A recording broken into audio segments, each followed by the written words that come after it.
What's up, everyone? I'm Redtail, and this is the drive home. Sorry there was no upload last week. I got a bit distracted with the fact it was the season of Sanheim. Get on the fucking bike path, you twat! We fucking built them for a reason, and you're not using them.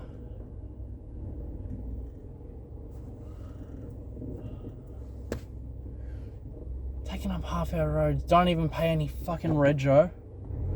Anywho, tonight I only had to work at I'm on Chapel at the moment, just went to see if they needed anything because it was their event called, they were having an event called which they never turn guards down for with that. They always need them because it's a sex on premises thing. I think I've explained it before.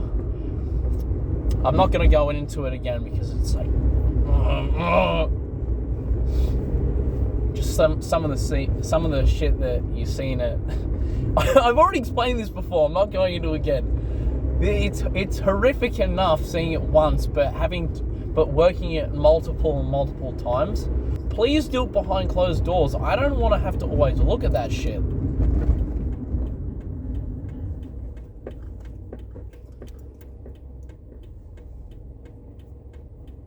Yeah, it was fucking easy.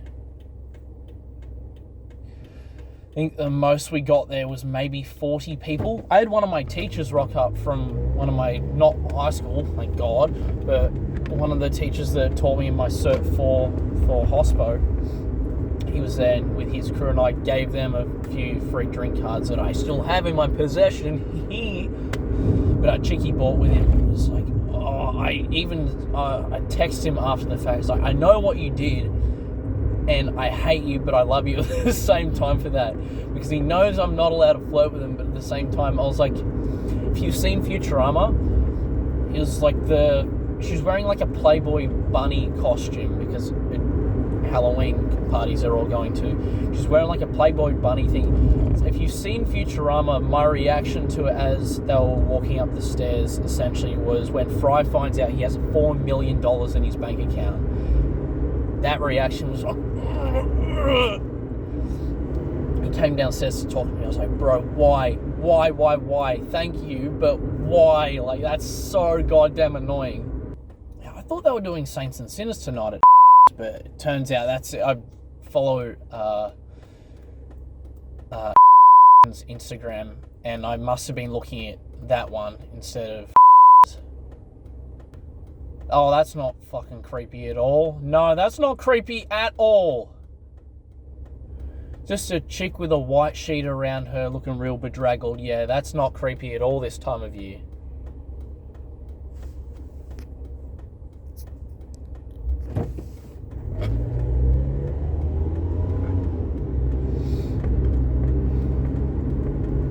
Oh, wow. What the fuck did I just see? That Camry is an idiot. Hang on, let me get a better look at this guy. He's gonna be a butt. He's gonna be a curry muncher, and he's gonna have passengers. What the fuck are you doing? He nearly hit me then. All right, yeah, I know, right? I'm looking at the dude in my rearview mirror of the guy that nearly got hit then. Yep, what do you know? Exactly, fucking curry muncher. I locked eyes with the dude that nearly got hit the first time then, and locked eyes with him. It's like, oh, what the hell was that? Because he just nearly veered into my lanes. Wow. Talk about paying to get your license.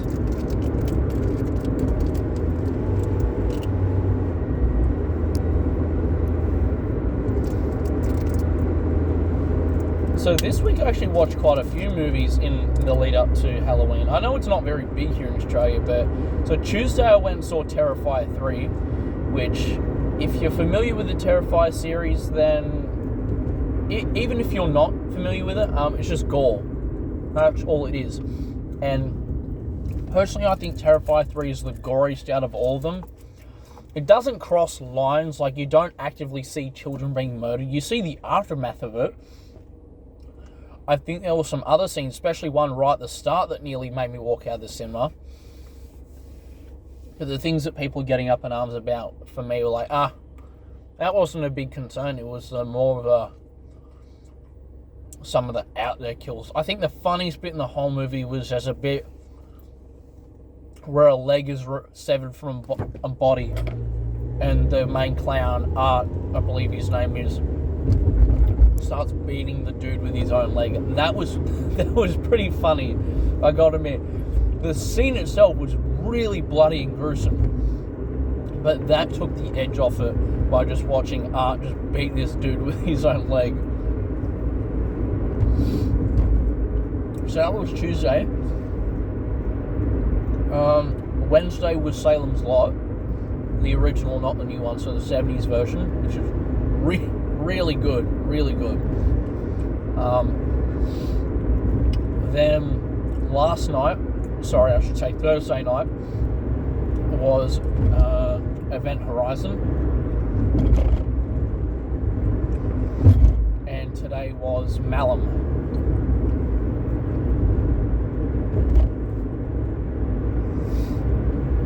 Which, if Malum is just a remake of the movie Last Shift. It's just done better though. It's really weird. Same director too, just written differently, performed differently. There's some key story bits that are done differently, which actually make the movie work. I should be more specific, the ending of the movie work. Which it's something I was talking about with some of the guys at the end. This year been stacked for horror movies. You've had Alien Romulus, then you've had Terrifier 3, then you've got the end of the year coming up right now. So you've got Heretic coming out later this month. You've got Nosferatu coming out in December. You've got The Wolfman coming out this month as well. I think there was another one I can't quite remember. Yeah, so you got like three or four bangers that have just going to be boom, boom, boom, boom, boom. It's like, wow, that's so good that they're all coming out. Like, Hugh Laurie has just taken off ever since he was in The Gentleman. I tell you what, I cannot wait to see Heretic. But before I blab on too much and get on to the M3 where I need to concentrate, I'm going to cut it here, and I will continue off tomorrow once I've finished work. Alrighty, so we are now back again. It is Sunday morning. Pretty actually close to Saturday night. I mean, it's only 2 in the morning, so yeah, still Sunday morning. I've only had to work night. Rocked up to and they're like, no, we don't need you at all. Had a look at when I went inside, because I had to drop something off to one of the venue managers there. I went and looked around and said, go take a piss as well. And I can see why they didn't need me. And they're like, yeah. I don't know what it is. I think everyone's just saving up for the ponies this long weekend, because it was Spring Racing Carnival, I think, started today. And then it's just all of November. It's like, and it was messy. It really was bad. There wasn't any fights. There was just a lot of people that was just, can you just, why? What? Stop asking why. Why this, why that, why? Because we've told you so, right? We've seen you two in talks. Go away. There's a couple of people that didn't get the message, and it's more, it's like, okay, the option is you can stand here all night and waste your night, not waste our night, because we're getting paid for this, right? This is the funny thing. We're getting paid to cop shit from you, but you're wasting your entire night.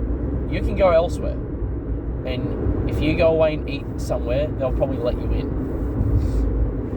But you're just, as it stands, you're just wasting your night here, having a go at us. Just alcohol, sun, and egos. It's horrible.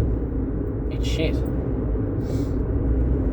Especially alcohol and sun. My God, that does a number on people.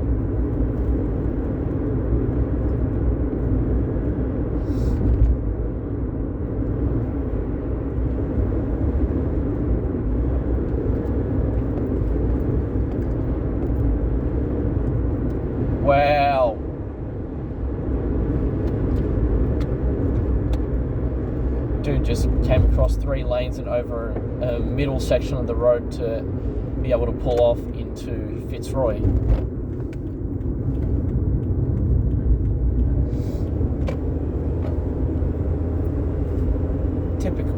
Typical. Oh, I don't know where I'm going, so I'm just going to nearly cause an accident. Yeah, before getting in, before driving, I should have had a drink of water. Because I'm quite parched. Because I took all the taps off. They closed really quickly. So all the post-mix taps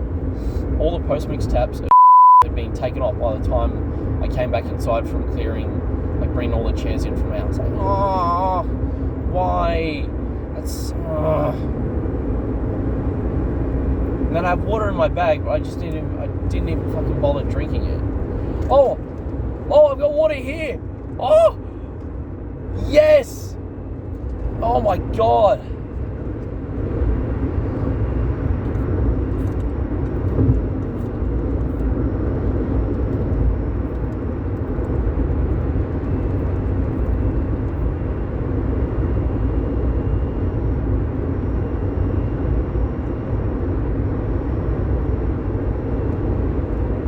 Oh, 600 mils down the hatch, then and there. You know when you're parched. I think I'm at the point of having not drunk alcohol for quite a while now that I was sitting at a table, right, this was at the end, so I'd already finished, and there were some people that work at, it was their night off, or a couple of them was their night off, and a couple others had already finished. I could smell the alcohol in their Coke. So one had, like, I could smell it was bourbon and Coke, and one was rum and Coke. So I could actually smell the difference between the two. So, oh my God, it's been that long since I've had booze. Oh. It is really stuffy in here too. But probably the worst two ones at night was, one, there was a guy that was in his, you could tell that he was in his 40s, probably want to say mid-40s. And I didn't see the footage for this one, but it was confirmed by the venue manager who had actually seen him doing this, and also one of the other bouncers had seen him being like real handsy with girls, and so seen him both physically and on camera, allegedly on camera. I don't know about that, but from what he was saying, he physically saw this guy touching chicks, and also like saying, yeah, he's being real weird, not like inappropriate touching, but was just really getting way up in their personal space and was trying to get handsy with them, like on their shoulders, and I was like, that's fucking creepy. Because it is, especially like if most of the chicks in there are in their 20s. It's like, pick your target better, bro. He's calling a liar and whatnot, and like and I were there, and being really good about it. Because I was outside, right? I had been outside a majority of the night. I had moved upstairs, and then we got the call saying, oh, the guys come upstairs. So, righty, I'll see what it's about. And I was just really there. Just look scary. Be the muscle, which, I mean, I guess, but there's not a whole lot on me. He turns to me trying to say something. I said, man, I'm literally here to provide support for the venue.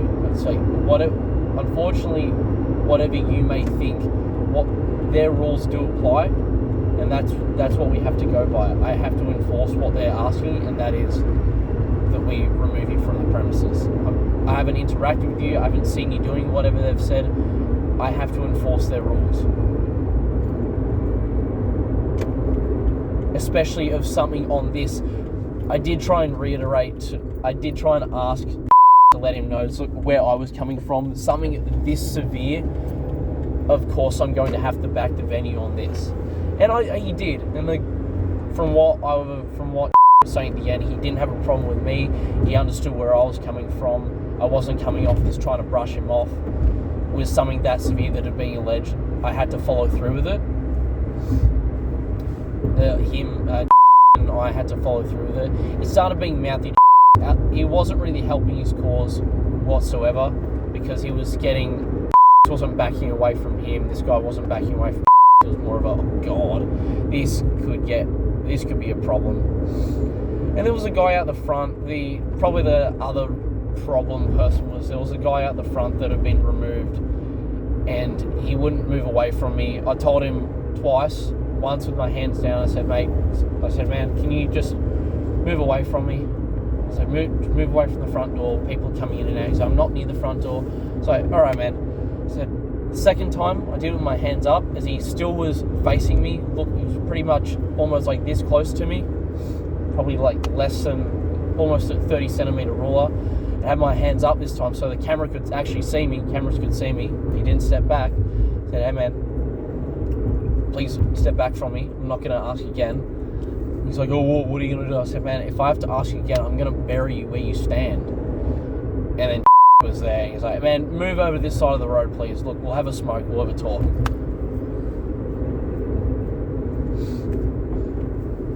Yeah, the cameras have me like that. So if he didn't move, the cameras could easily see that I am well and truly feeling threatened.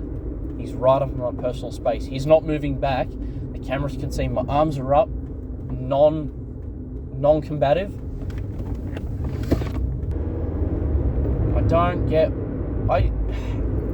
It really does bewilder me. In some level of drunkenness, they have to understand, please step back from the door. Please step back from me.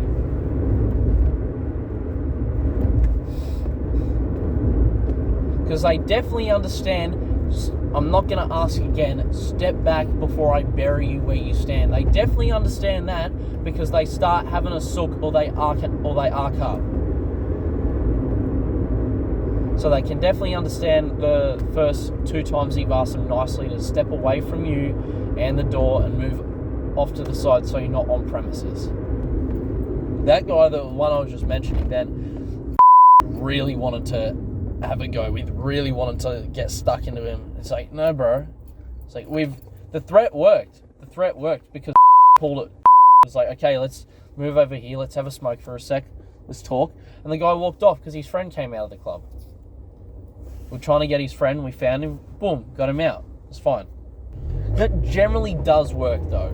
When you say to someone, hey, told you twice now, I'm going to bury you where you stand, or I'm going to rip your head off and shit down your neck. Doesn't really matter that I'm a small guy. The fact I'm dead ass looking in the eye and saying it with no fear and hesitation generally does lead people to step back or completely fuck off entirely. There's only a small percentage of people that are dumb enough to still stand there, and then they get buried.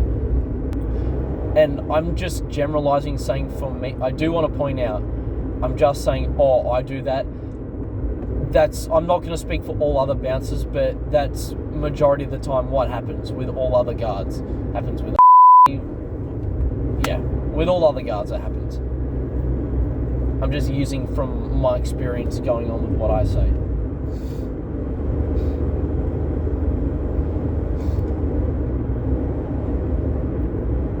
Because I've done my homework and I've watched Roadhouse many times.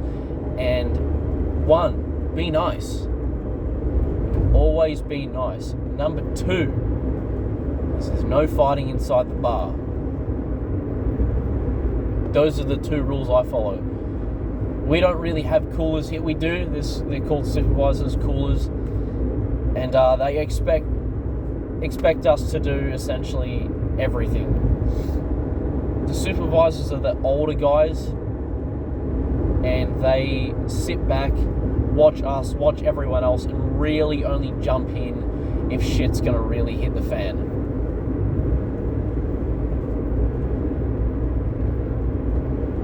They are meant to be the proper mouthpiece between venue management and us. And that's generally how it works. Depending on where you are, it should work. If it's a real uppity place, that's how it works.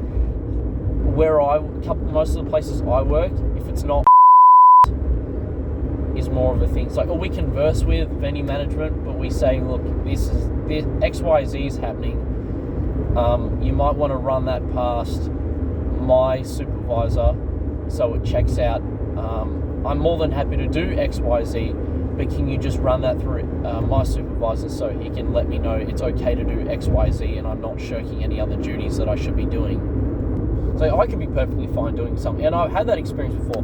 I've been perfectly happy to do something, and then my supervisor's been like, why are you doing that? It's like, oh, because so-and-so. It's like, well, yes, he is higher up over you. He is a venue supervisor or a venue manager, but however, he's not technically your boss, or they are not technically your boss.